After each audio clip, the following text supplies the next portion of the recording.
Autumnal Equinox. It's fall. Hey there, stargazers. I'm Dean Regas, astronomer for the Cincinnati Observatory. And I'm James Albury, director of the Kika Silva Pla Planetarium in Gainesville, Florida. We're here to help you find your way around the sky. Okay, Dean, what the heck are you doing?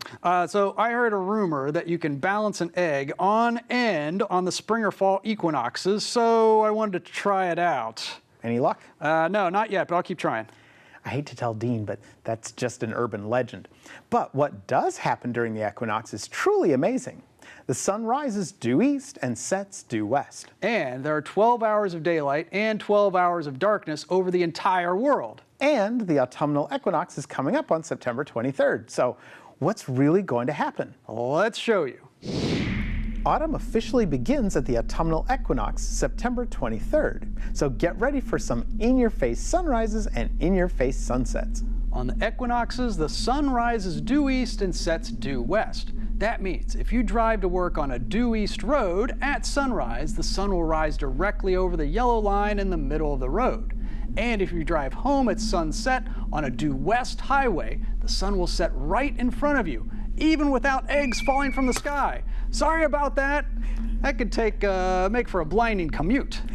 You actually might notice this dazzling sunrise and sunset for a week on either side of the equinoxes, and driving can be treacherous. So get out your sunglasses and put those sun visors down. But what are the equinoxes anyway? Well, the word equinox comes from the Latin equi, which means equal, and nox, which means night. So on both the spring and fall equinoxes, the hours of night are equal to the hours of daylight.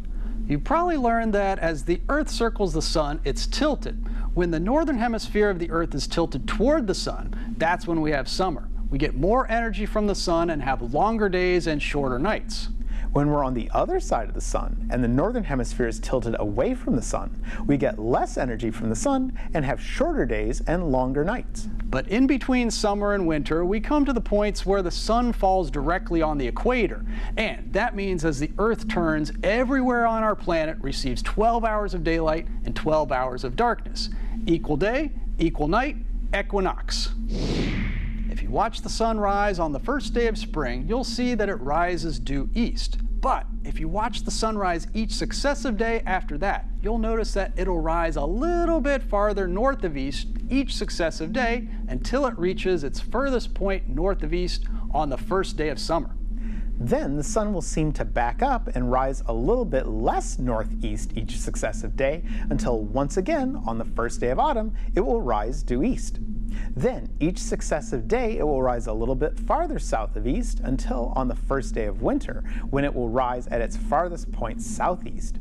After which it will slowly start to retrace its journey north once again. And this entire cycle repeats year after year after year. In fact, almost all ancient cultures kept track of this rising and setting of the sun at different places on the horizon.